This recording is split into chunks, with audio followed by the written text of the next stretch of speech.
하나님께서는 교만한 자를 물리치시고 겸손한 자에게는 은혜를 베풀어 주십니다. 교만이 오면 수치도 함께 찾아옵니다. 거만한 마음을 가진 사람은 넘어지게 됩니다.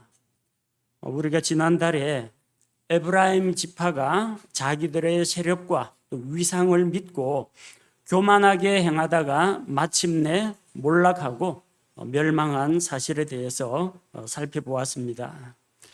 하나님께서는 교만한 에브라임 지파 대신에 하나님께서 유다 지파를 높여주셨고 유다 지파를 들어서 사용하셨습니다. 오늘 우리가 읽은 사사기 첫 장은 1장은 유다 지파의 활약으로 시작하고 있습니다. 여호수아기에서는 에브라임 지파 출신의 여호수아가 주도권을 잡고 전체 이스라엘 백성을 이끌었고 가나안 정복 전쟁을 승리로 이끌었습니다. 그와 함께 에브라임 지파의 위상이 높아지고 영향력이 커졌습니다. 그러다가 이제 교만한 마음을 품고 에브라임 지파는 몰락하게 됩니다. 여호수아가 죽은 이후에 사사기에서는 유다 지파가 백성보다 앞서가서 이 전쟁을 수행하고 또 하나님께서 맡기신 일을 해내는 것을 볼 수가 있습니다. 우리가 유다 지파의 이런 성장과 발전 과정을 보려면 창세기부터 살펴봐야 합니다. 창세기부터 민수기까지 그 흐름을 알아야 하고 그리고 여호수아, 사사기, 룻기, 사무엘기까지 다 읽으신 분들이라면 유다 지파가 어떻게 점진적으로 성장하고 발전하는지 알 수가 있습니다. 여러분 지금 우리 교회에서 시행하고 있는 1년에 성경 한 번 읽기 그 계획대로 따라가시는 분이라면 아마 창세기부터 사무엘기, 열왕기까지는 아마 다 읽으셨을 겁니다. 1년에 거의 이제 반이 지났기 때문에 그 정도면은 충분히 여러분 창세기에 기록된 그 이야기 그리고 이스라엘 백성이 어떻게 이집트로 내려가서 다시 가나안 땅으로 돌아오게 되었는지 그 과정을 아실 겁니다. 우리는 그 가운데에서 이스라엘 12지파 가운데에서 유다 지파가 하나님 앞에서 인정받고 또 부흥하고 또 성장하게 된 것을 살펴보면서 하나님께서 어떤 사람을 세우시는지 어떤 사람이 더 성장하고 영적으로 부흥할 수 있는지 우리에게 주시는 교훈을 받고 우리 삶의 지침으로 삼으려고 합니다. 유다 지파의 부흥과 성장에서 우리가 배워야 할 교훈들이 많이 있습니다. 첫째, 우리는 하나님의 약속을 믿고 인내로 기다려야 합니다. 유다는 야곱의 12아들 가운데 넷째 아들이었습니다. 그러니까 장자하고는 별 거리가 없습니다. 넷째 아들이에요. 장자가 될 수도 없고 장자의 축복을 받을 그런 위치도 아닙니다. 하지만 태생은 그렇더라도 유다에게도 마침내 기회가 찾아왔습니다. 맏아들 루벤이 자기 아버지의 침상을 더럽혔습니다. 자기 아버지의 첩과 간음을 저질렀습니다. 그래서 그는 장자의 그 권리를 잃어버리게 됩니다. 그 밑에 시므온이 있고 레위가 있는데 이 두 아들은 창세기에서 디나의 사건 때문에 디나가 이 세겜 사람들 사이에서 시내를 구경하러 갔다가 그 땅 여자들을 보러 갔다가 이제 수치스러운 일을 당하게 됩니다. 그래서 그 오라버니인 시므온과 레위가 세겜 사람들을 속이고 그 사람들을 잔인하게 학살하게 됩니다. 그래서 이 두 아들도 야곱이 축복하지 않습니다. 내호나 그들의 모임에 참여하지 말라. 그들에게 오히려 저주에 가까운 말을 하게 됩니다. 그럼 넷째 아들 유다에게 이제 드디어 기회가 찾아온 거예요. 잘하면 자기가 장자권을 차지할 수도 있는 그런 상황입니다. 근데 유다는 자기 위에 세 형들이 실패하고 넘어진 것을 자기 기회로 삼고 장자권을 노리지 않았습니다.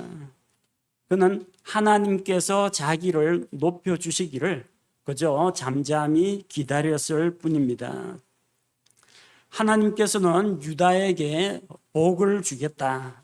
유다의 후손들에게 복을 주겠다고 약속하셨습니다.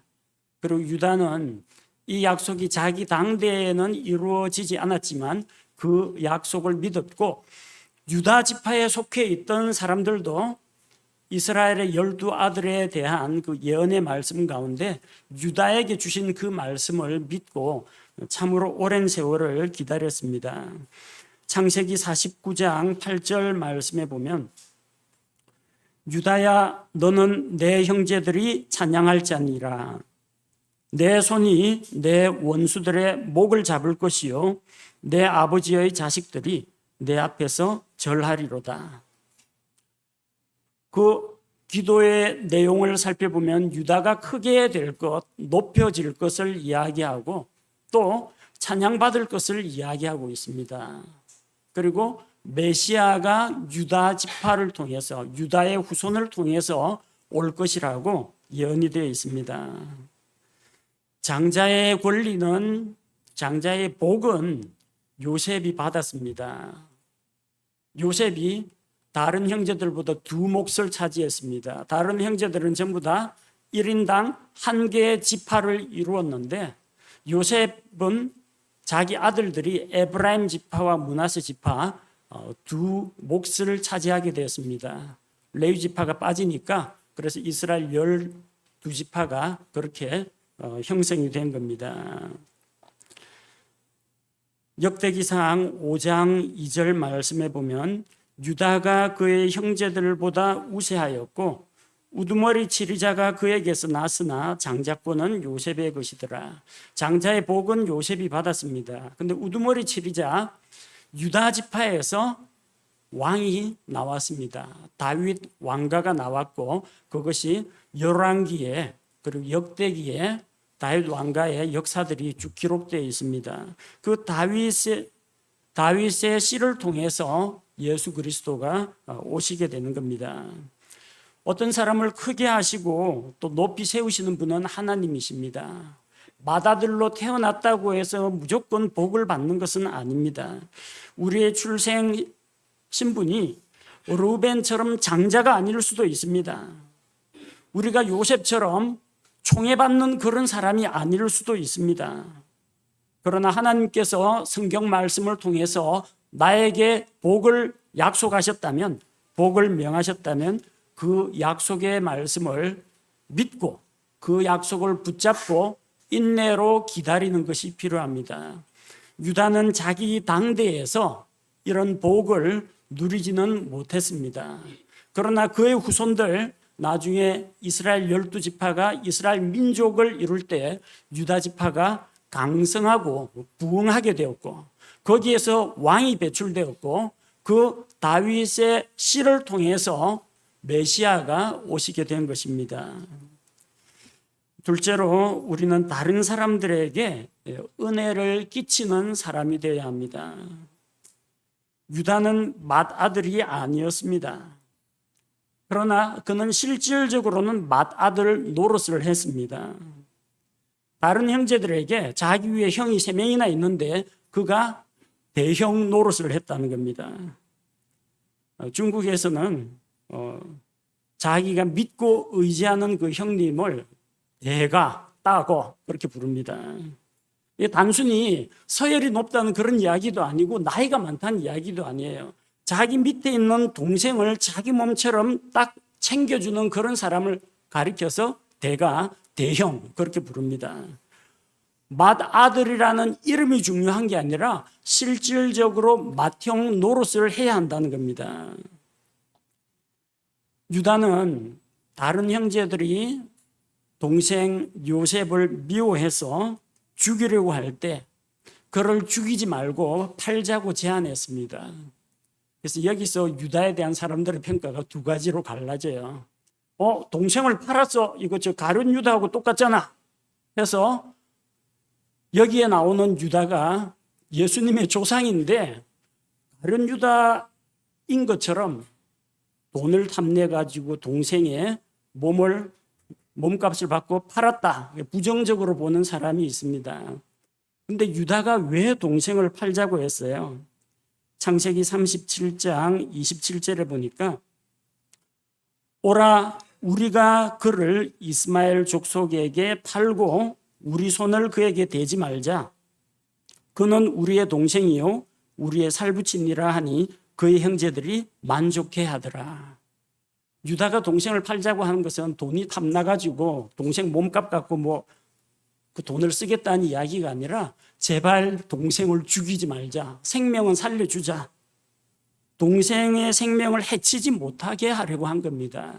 그래서 유다가 동생을 팔았다는 사실에 초점을 두는 사람은 이 유다를 가룟 유다와 동일시해 버립니다. 반면에 요셉을 죽이지 말자, 요셉의 생명을 구한 것으로 볼 때는 위에 있는 르우벤, 시몬, 레위가 손 놓고 있을 때 유다가 나서 가지고 동생을 쌓고 다른 형제들을 말리고 진정시켰다는 겁니다. 이게 형님 노릇입니다. 형님 노릇이라는 게 동생들한테 호통을 치고 막 심부름시키고 뿌려먹는 그게 형님 노릇이 아니고요. 이렇게 형제들을 따독거려주고 품어주고 이 차별받는 동생을 구해주는 이것이 진짜 맏형 노릇이라는 겁니다. 이집트에서 요셉이 이집트로 팔려 내려갔고 이집트와 그 근동 지방에 팔레스틴 지방에 큰 기근이 찾아왔을 때 그 형제들은 이집트에 곡식을 사러 내려갔습니다. 그때 그들은 이집트의 총리가 된 요셉을 알아보질 못했습니다. 그때 요셉은 베냐민의 곡식 자루 속에 자기 은잔을 몰래 넣게 만들어서 베냐민이 총리의 은잔을 훔친 도둑으로 몰리게 되었습니다. 그 억울한 누명을 썼지만 어쨌든 증거가 있으니까 어떻게 변명을 할 도리가 없었어요. 그래서 베냐민이 이집트의 종으로 노예로 잡히게 되었습니다. 다른 형제들 전부 다 손 놓고 있을 때 누가 나섰습니까? 유다가 나섰습니다. 창세기 44장 33절 말씀해 보니까 그러므로 이제 원하건대 주의 종이 이 아이를 대신하여 내 주의 노예로 남게 하시고 이 아이는 그의 형제들과 함께 올라가게 하소서. 자기 아버지 야곱이 막내 아들 베냐민을 얼마나 끔찍이도 사랑하는지 잘 알고 있기 때문에 이 아이가 올라가지 않으면 우리 아버지가 슬픔에 잠겨서 죽게 될 것이라고 했습니다. 그래서 내가 이 베냐민 대신해 가지고 당신의 종이 되어 갖고 이집트에 남을 테니까 이 베냐민하고 우리 형제들은 돌려보내 달라고 간청을 했습니다. 바로 그렇게 유다가 나서는 것에 감동을 받아 가지고 요셉이 자기의 정체를 밝히고 형제들과 극적인 상봉을 하게 되는 겁니다. 이게 형제들에게 은혜를 베푸는 유다의 모습입니다.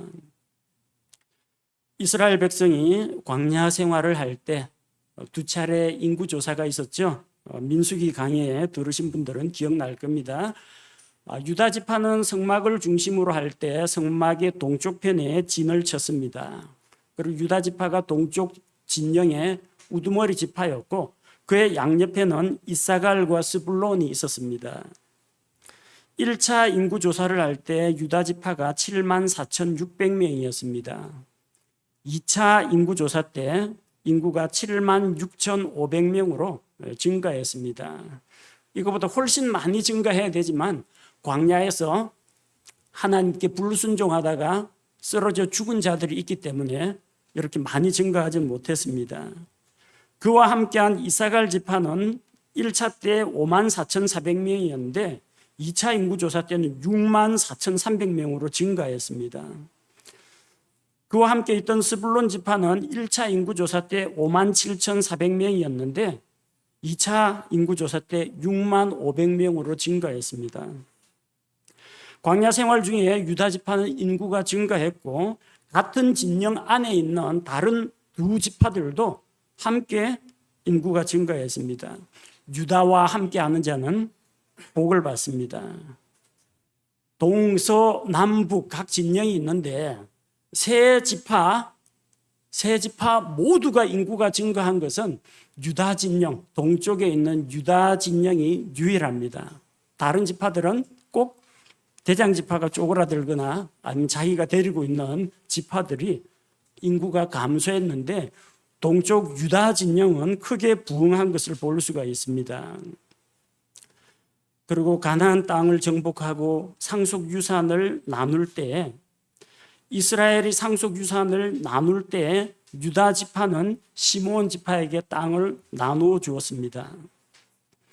여호수아 19장 1절 말씀해 보니까 여호수아 19장 1절에 둘째로 시므온 곧 시므온 자손의 지파를 위하여 그들의 가족대로 제비를 뽑았는데 그들의 상속 재산은 유다 자손의 상속 재산 안에 있더라.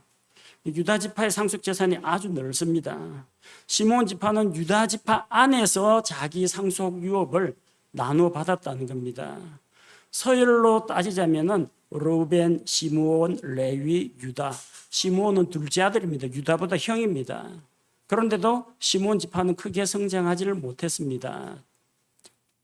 광야에서 모압 지방에서 모압 여인들과 음행할 때 그때 시므온 지파 숫자가 또 많이 줄어듭니다. 세력이 약화가 됩니다. 유다 지파는 강성했는데 그 시므온 지파를 위해서 자기 상속 유산 가운데에서 땅을 가지도록 내어줬습니다. 유다 지파가 땅이 충분히 넓으니까 뭐 나눠줄 수도 있겠지 그렇게 생각할 수도 있지만 사람들은 자기에게 충분하고 남는다고 남아 돌아간다고 해서 남에게 주는 건 아닙니다. 그거 주기는 좀 아깝습니다. 그게 일반적인 사람들 마음입니다. 그런데 유다 지파는 형제 지파에 대해서 그렇게 너그러운 마음을 가졌던 것입니다. 시므온 지파에게 은혜를 베풀었습니다. 유다는 요셉에게도 은혜를 베풀었고 베냐민에게도 은혜를 베풀었고 시므온에게도 은혜를 베풀었습니다. 퍼주고 나눠주고 이러면서 형제들을 잘 보듬어 안고 형제 지파들을 잘 섬기는 일을 했습니다. 자기 형제들을 챙기고 다른 사람을 위해서 자기가 조금 손해를 보는 일이 있더라도 자기를 희생시키는 그런 사람이 복을 받게 됩니다. 유다 지파처럼. 이 유다 지파가 행하는 이런 모습들을 통해서 자기를 낮추고 자기를 비워서 우리 사람들에게 은혜와 생명을 주시는 그 예수님의 모습을 살펴볼 수가 있습니다. 예수님은 부요하신 자로서 우리를 위하여 가난하게 되셨습니다. 그리고 우리에게 풍성한 삶을 주셨습니다. 바로 우리 주 예수님처럼 유다와 유다 지파는 이렇게 나누어 주고 베풀고 은혜를 줌으로 말미암아 하나님으로부터 채움을 받은 것입니다. 셋째로 우리는 귀찮고 굳은 일도 앞장서서 해야 합니다. 유다는 형제들 가운데에서 서열상은 네 번째지만 맏형 노릇을 했습니다. 다른 형제들 위해서 굴림하고 호통치고 심부름시키고 부려먹은 것이 아니라 남들이 하기 싫어하는 일을 자기가 나서서 도맡아서 했습니다. 우리나라에는 징병제이기 때문에 일정 연령이 되면 남자들은 군 복무를 해야 됩니다. 근데 대부분의 사람들은 병력 의무를 이행하는 것을 그렇게 좋아하지 않습니다. 왜냐하면 그만큼 군 생활 중에 매이는 일들이 많고 자기의 어떤 시간과 기회가 박탈당한다, 자유가 박탈당한다 그렇게 생각하기 때문에 이것을 의무라고 생각하지 병력이 의무니까 하긴 하는데 그걸 그렇게 기쁜 마음으로 하는 사람은 그리 많지가 않습니다. 군대도 가기 싫어하는데 군대는 그래도 좀 낫습니다. 뭐 안전하게 보호받으면서 기본적인 생활 같은 게 다 공급이 되는데, 군대 말고 전쟁터 나가라고 하면은 더더욱더 안 나가려고 할 겁니다. 파병해가지고 저기 전쟁이 일어난 뭐 중동이라든지 어디 분쟁 지역에 가서 거기서 군복무하라고 하면은 그건 자기 생명을 좀 내걸어야 합니다. 전쟁에 나가는 거 좋아하는 사람이 없어요. 생명이 왔다 갔다 하는 그런 전쟁터를 좋아하는 사람이 없는데, 하나님께서는 가나안 정복 전쟁에서 사사기 말씀해 보니까 유다 지파를 앞장 세웠습니다. 유다 지파는 가나안 정복 전쟁에서 형제들보다 먼저 나가서 싸웠습니다. 사사기 1장 2절에 주께서 이르시되 유다가 올라갈지니라, 보라 내가 그 땅을 그의 손에 넘겨주었노라 하시니라. 유다가 앞장서서 나아가라고 했습니다. 1절에서 여호수아는 이미 죽었습니다. 에브라임 지파 대신에 이제 유다 지파를 하나님께서 쓰시는 겁니다. 유다가 만약에 앞장서지 않으려고 하면 전쟁 좋아하는 사람 없잖아요. 유다 지파가 뒤로 물러나면 누가 나가야 하느냐면요, 요르단강 동편에서 상속 유업을 먼저 받았던 루벤, 갓, 므낫세 반지파, 이 두 지파 반이 선두에 서야 됩니다. 민수기 32장 17절에 요르단 동편에서 길르앗 땅에서 자기들 상속 유업을 갖겠다고 했기 때문에 조건을 달았습니다. 우리가 이스라엘 자손을 그들의 처소로 데려갈 때까지 스스로 무장하고 그들 앞에서 가리이다. 다만 우리의 어린 것들은 이 땅의 거주민들로 인해 성벽을 두른 도시들에 거할 것이오며, 그래서 이 약속 따라서 르벤 지파와 갓 지파와 므낫세 지파의 절반은 요르단 동쪽에서 그 비옥한 땅에 자기들 상속 유업을 먼저 얻은 대신에 다른 형제들보다 앞장서서 나가서 싸워야 했습니다. 그런데 선두에는 누가 나갔느냐면요, 유다 지파가 나갔습니다. 하나님께서 이스라엘을 대적의 손에서 구하기 위해서 사사들을 세웠습니다. 그 사사들에 대한 기록이 우리가 오늘 읽은 사사기 말씀입니다. 자, 여러 사사들 가운데 제일 처음으로 언급되는 첫 사사는 유다 지파에 있는 온니엘입니다. 사사기 3장 9절에 보니까 이스라엘 자손이 주께 부르짖음에 주께서 이스라엘 자손을 위하여 한 구출자를 일으키사 그들을 건져내게 하셨으니 곧 갈렙의 동생이요 그나스의 아들인 온니엘이더라. 유다 지파의 온니엘이 처음 사사가 되었습니다. 사사기에서는 여호수아나 에브라임 지파가 아니라 유다 지파와 유다 지파에 속한 인물들이 먼저 나아가서 싸우고 백성을 위해 섬기는 그런 모습을 보여줍니다. 사사기 거의 마지막에 보면은 그 기브아 사람들이 동성애로 말미암아 그 레위 사람의 처벌 욕보이는 그 만행이 나옵니다. 그 기브아 사람들의 만행으로 인해서 이제 베냐민 지파를 치자 이스라엘 회중이 그렇게 결의를 했습니다. 자, 그런데 그럼 누가 먼저 일어나 가지고 이 베냐민 지파를 징계할 것인가? 사사기 20장 18절에 보면은 이스라엘 자손이 일어나서 하나님의 집에 올라가 하나님께 조언을 구하여 이르되 우리 중에 누가 먼저 올라가 베냐민 자손과 싸우리까 하니 주께서 이르시되 유다가 먼저 올라갈지니라 하시니라. 하나님께서 이 베냐민과의 전쟁에도 유다를 앞장 세웠습니다. 사실 뭐 가나안 정복 전쟁이라면 몰라도 지금 자기 동족을 쳐야 되는 그런 전쟁입니다. 누가 이거 하고 싶겠습니까? 징계하기 위해서 전쟁을 해야 되고 베냐민을 징계는 해야 하는데 선뜻 나서 가지고 하고 싶어 하는 사람은 별로 없습니다. 그런데 하나님께서 명하셨습니다. 유다 지파가 먼저 올라가서 싸우라고 했습니다. 사람들은 군대 가기 싫어합니다. 군대는 가더라도 전쟁터는 안 나가고 싶습니다. 전쟁터는 가더라도 선봉에 서기는 그는 별로 안 좋아합니다. 근데 힘든 일, 귀찮는 일, 굳은 일, 남들이 다 하기 싫어하는 일들은 유다와 유다 지파가 떠맡은 것을 볼 수가 있습니다. 선거철이 되면 자기를 일꾼으로 뽑아달라는 정치인들이 참 많습니다.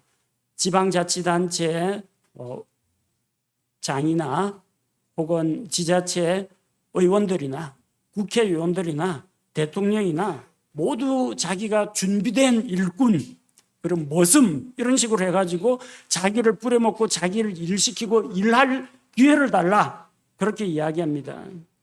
근데 사람들은 구청장, 시장, 국회의원으로 쓰임받고 싶어하지 일꾼이 되기는 싫어합니다.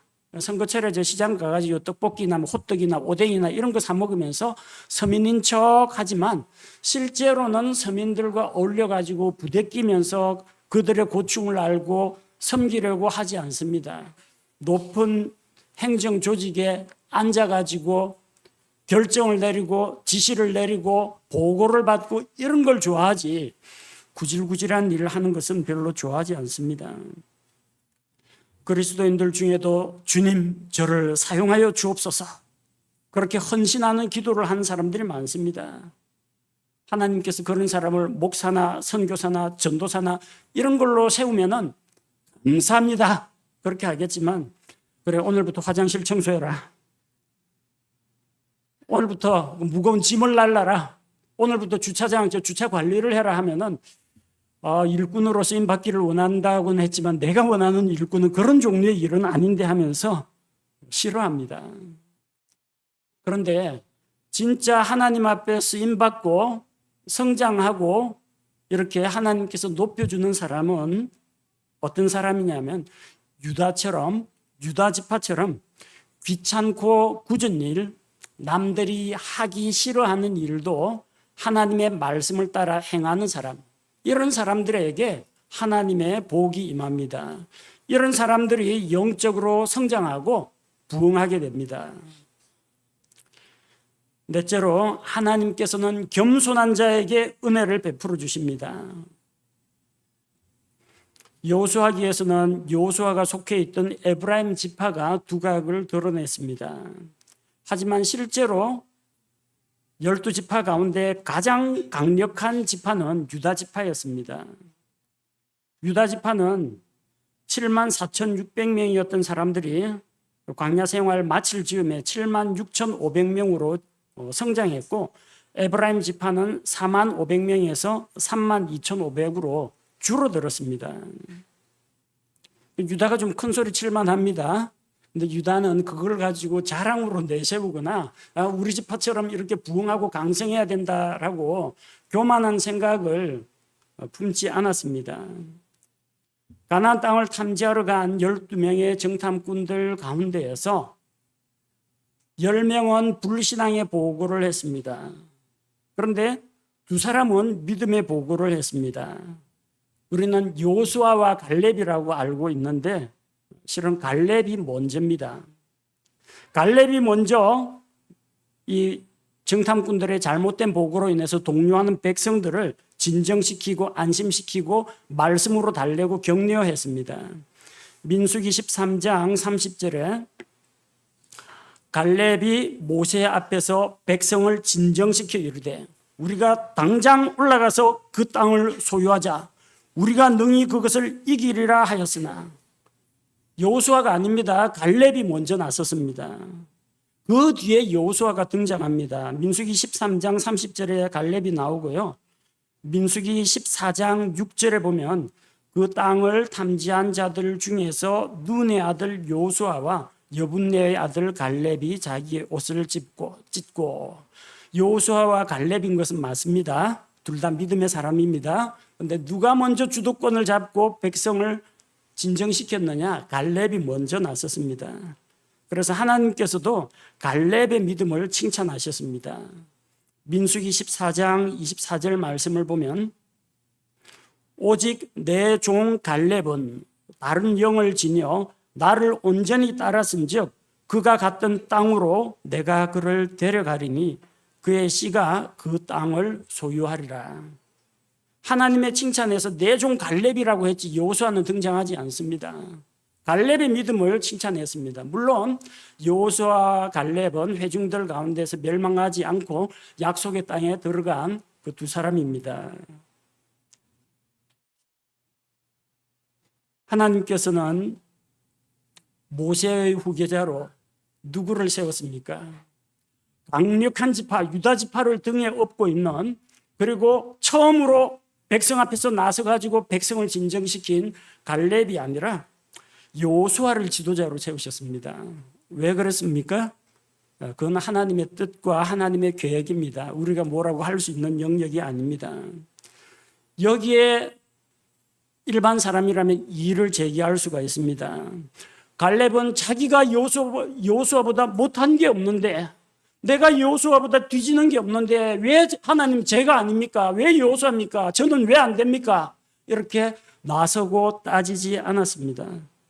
오히려 여호수아기에 보면은 겸손하게 여호수아를 섬기면서 이 헤브론 산지를 나에게 주십시오. 내가 가서 거인들과 싸워서 정복하겠습니다 하고 여호수아를 대장으로 모시는 그런 겸손한 모습을 볼 수가 있습니다. 유다 지파는 하나님, 우리 지파가 에브라임 지파 32,500명보다 우리는 76,500명입니다. 이 큰 지파를 좀 봐가지고 우리 체면을 좀 세워주셔야 되지 않습니까? 우리 지파에서 지도자가 나와야 하지 않습니까? 이렇게 이의를 제기하고 나서지 않았다는 겁니다. 그들은 유다가 그랬듯이 잠잠히 하나님의 약속과 하나님의 처분만 바라고 입 딱 다물고 조용히 있었습니다. 물이 높은 곳에서 흘러내려서 낮은 곳에 고입니다. 하나님의 은혜도 뾰족하게 솟은 두각을 드러낸 이런 사람들 위에 임하는 것이 아니라 하나님의 은혜는 낮은 마음을 가진 자에게 흘러내립니다. 낮은 곳으로 물이 고이듯이 하나님의 은혜도 겸손한 마음, 낮은 마음을 가진 자들에게 임하게 됩니다. 베드로전서 5장 5절 말씀을 보면 너희 젊은 사람들아 이와 같이 장로에게 복종하고 참으로 너희가 다 서로에게 복종하며 겸손으로 옷 입으라. 하나님께서 교만한 자는 물리치시고 겸손한 자에게는 은혜를 주시느니라. 왜 유다 지파가 복을 받고 부흥하고 강성하고 성장했느냐? 겸손한 마음으로 하나님께서 자기들을 높여주시기를 믿음으로 인내로 기다렸기 때문입니다. 스스로 자기를 내세우고 스스로 자기를 높이는 자는 무너지게 됩니다. 그러나 하나님께서 높이고 하나님께서 세워주시면 그 사람은 성장하고 부흥하게 되는 것입니다. 그래서 우리는 여호수아기, 사사기, 룻기, 사무엘기를 통해서 역사적인 흐름을 살펴볼 수가 있습니다. 여호수아기에서는 에브라임 지파의 여호수아가 백성의 지도자로서 큰 활약을 합니다. 그래서 에브라임 지파의 위상과 발언권이 아주 세집니다. 사사기에서는 에브라임 지파의 교만한 모습들이 드러납니다. 너희가 어찌하여 우리 지파를 빼놓고 너희끼리만 의논하고 너희끼리 나갔느냐? 마땅히 우리와 먼저 상의를 했어야 하지 않겠느냐? 하면서 에브라임 지파가 다른 지파들 위에 올라서려고 했습니다. 다른 지파들을 무시했습니다. 그리고 에브라임 지파의 미가가 우상을 숭배하고 하나님을 대적하는 일을 했습니다. 그런데 그 사사기에서 유다 지파가 전쟁터에 선봉에 나서고 또 이 타락한 베냐민 지파를 징계하는 일에도 선봉에 나서고 하나님의 말씀을 따라서 그렇게 행하는 것을 우리가 살펴볼 수가 있습니다. 그래서 이 사사시대가 지나고 나서 사사시대에 있었던 그 룻기에 보면은 사사들이 다스리던 그 시대에 유다 지파의 보아스라는 사람이 이방 여인, 모압 여인 룻을 아내로 맞이하는 이야기가 나옵니다. 그게 사사기 다음에 나오는 룻기입니다. 근데 룻기의 시대적인 배경은 사사기 안에 포함이 된다고 할 수가 있습니다. 우룻기 마지막에 이런 내용들이 나옵니다. 우룻기 4장 21절, 22절 말씀을 보면 살몬은 보아스를 낳았고 보아스는 오벳을 낳았고 오벳은 이새를 낳았고 이새는 다윗을 낳았더라. 유다 지파 베들레헴에 있던 보아스의 그 계보입니다. 거기에서 다윗이 나오게 되었고 사무엘기에서 다윗이 기름 부음을 받고 왕이 됩니다. 자, 요수와 갈렙 있던 그 가나안 정복 시대와 사사 시대에는 하나님께서 유다 지파에서 우두머리 통치자를 세우지 않았습니다. 에브라임 지파의 요수아가 백성의 지도자가 되었습니다. 그러나 하나님의 정하신 약속은 창세기 49장 이후로 끊어지지 않고 계속 이어져 내려왔습니다. 그래서 사무엘기에서 다윗이 기름 부음을 받고 열왕기에서 그리고 역대기에서 이스라엘 왕가 다윗의 왕조가 하나님의 뜻 가운데 어떻게 성장해 오는지 성경이 기록을 하고 있습니다. 사무엘기에 가면은 마지막 사사 엘리 다음은 사무엘이 마지막 사사입니다. 레위 지파 사람들이 사사의 역할을 감당했고 한 지파가 아니라 전체 이스라엘 전체를 다스렸습니다. 왜냐하면 엘리는 동시에 제사장이었기 때문입니다. 엘리는 제사장이면서 사사의 역할을 감당하면서 40년간을 다스렸습니다. 근데 자기 아들 홈리와 비느하스를 잘못 키워가지고 하나님께 예배드리는 일을 업신여기고 소홀히 해서 그의 집안은 하나님 앞에서 징계를 받아 망하게 됩니다. 엘리의 뒤를 이어서 사무엘 역시 레위 지파입니다. 사무엘이 마지막 사사입니다. 사무엘 역시 레위 지파인데 자기 아들들 요엘과 아비야를 사사로 세웠는데 이 아들들이 뇌물을 받고 재판을 하고 해서 백성의 원성이 더 높았습니다. 둘 다 자녀 교육에 실패했습니다. 그래서 백성이 왕을 세워달라고 요구하게 되었고 하나님께서 사사 시대를 끝내고 사무엘기에서 베냐민 지파의 사울을 왕으로 세워주셨습니다. 하지만 사울은 하나님의 말씀에 불순종하여 그 왕위를 잃어버리게 됩니다.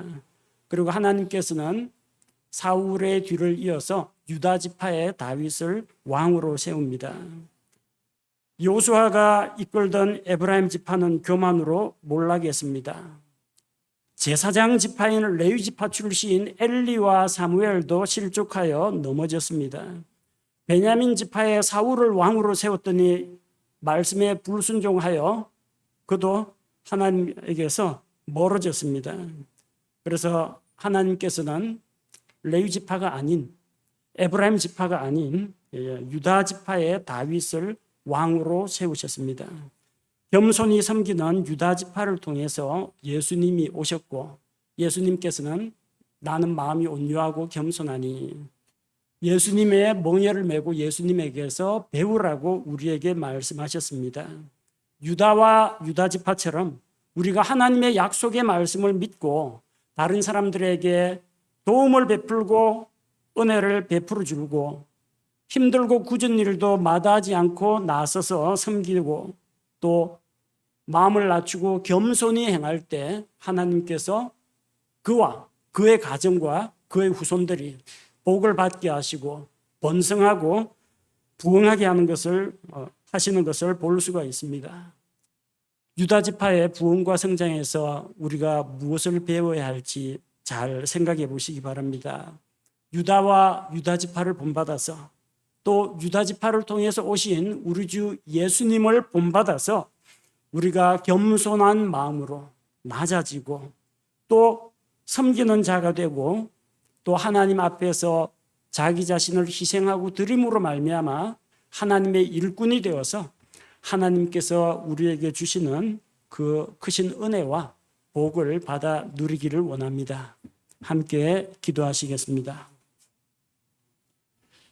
하나님 아버지, 오늘 사사기 말씀을 통해서 유다 지파가 다른 지파들보다 앞장서서 나가서 싸우고 또 다른 지파들을 섬기고 은혜를 베풀고 또 겸손한 마음으로 하나님의 약속을 믿고 인내함으로 기다리는 모습들을 살펴보았습니다.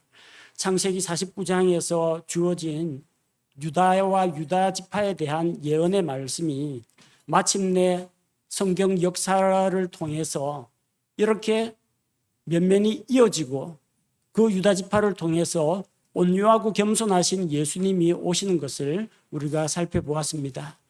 오늘 말씀을 들은 것들 가운데에서 우리에게 도전이 되고 또 우리 마음을 찌르고 책망하는 말씀을 새겨 듣게 하시고 또 우리에게 하나님께서 약속하신 복된 말씀과 또 우리에게 동기력을 주시는 그 말씀들을 우리 각자 마음속에 깊이 새기고 한 주간 살아나가는 동안에 하나님 앞에서 인정받고 쓰임받는 그리스도인이 되도록 주님 우리의 마음과 우리의 말과 행동을 인도하여 주옵소서.